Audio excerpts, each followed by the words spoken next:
So they felt like wherever it went, it brought trouble to the Philistine people because a plague of mice broke out and it spread it all over their town, their city. And it had it said that the disease it was so painful and deadly throughout the country, and it brought about a lot of suffering and death. And in my mind, I was thinking about COVID. I hate to mention it, but that's what we're faced with, COVID. And the Philistines, they really felt like the ark was the cause of their trouble. So they decided to send it back to Israel, along with some gifts to pay for their sins. And to test whether their theory was right, they planned to put like I said, they built a new cart, and they decided that they would put two milking cows in front of the cart.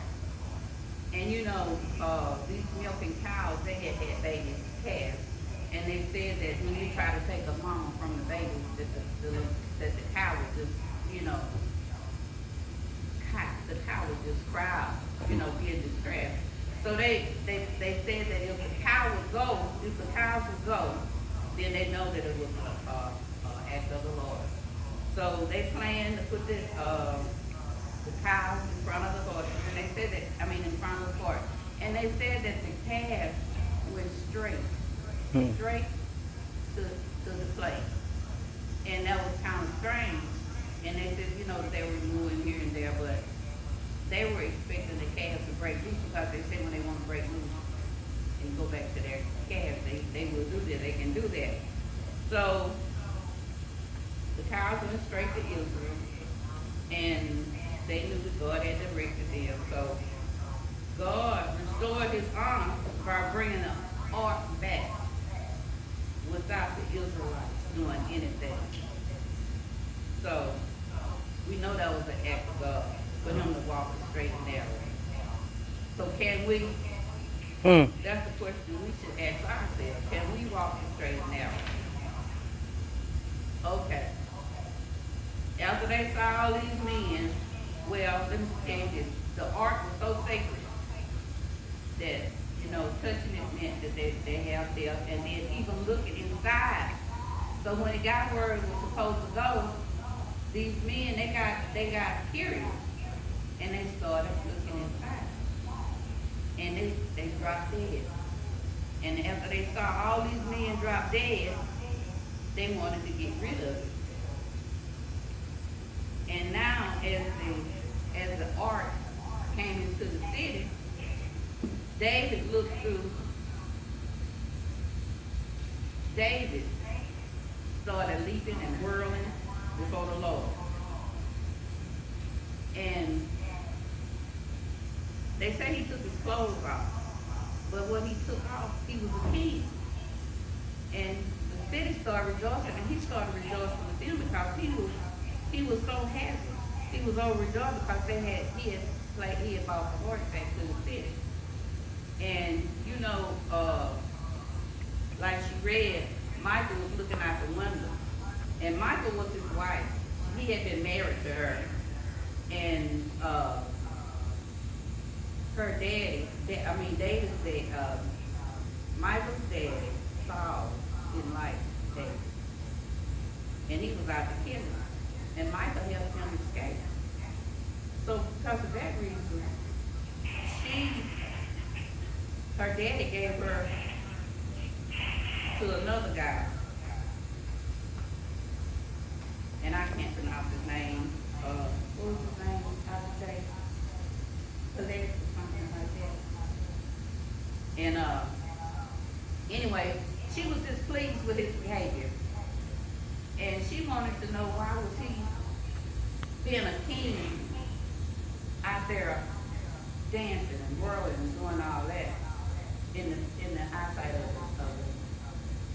the maid servant. And David, long story short, he told her he wasn't doing that for him because he was happy. And the subject, no one knows what's inside my praise. He was care what nobody saw. He didn't care what nobody said. And that's how it is with us. Like the pastor said, nobody knows what's inside your prayer. Yeah. If you don't tell them, if you don't get up and testify, Well, God wants you to do. He wants Jesus. You to testify. Let everybody know who He is. Yes. Let everybody know what He has done. What you say? If you don't get up and tell it, well, nobody will know. But you know, me personally, I'm like that song. I get clapping in my hands. Well. I get stomping in my feet. All right. I get joy all over me. Because what God has done for me. Yes, indeed. I can't help but to give Him praise. Jesus. And He deserves praise. Yes, sir. He Jesus. deserves honor and praise. And we shouldn't be ashamed to shout it. Yeah. Everybody know. Yes. Because I know where He brought me from. All right. You know, telling this story, I might didn't get it right, but you need to read it for yourself. Well, what you say? You need to know God for yourself. That's right. That's right. You got the word. And when somebody said it before you trying to tell you something, Ha. if you read it, you can say amen. Well. And witness to what they say. What you say? Because the Spirit touches and agrees. And it takes more than one. What you? It takes more than one to bring in the Spirit. And the Spirit needs to come on in this house. All right now. Come on in here. Bless the Lord. All right now. Jesus. All right now. What you say? Yes, sir. Don't worry about what the people say. It ain't about them no way. What you say? He wakes you up every morning. What you say? And start you on your way. All right now. I'm somewhere say, God, I thank you for having me on your wake up list. And I do. I thank you. Thank you, Lord. Thank you, Lord. Hold on to God. Well. Don't let go. All right now. All right now. Go ahead on now.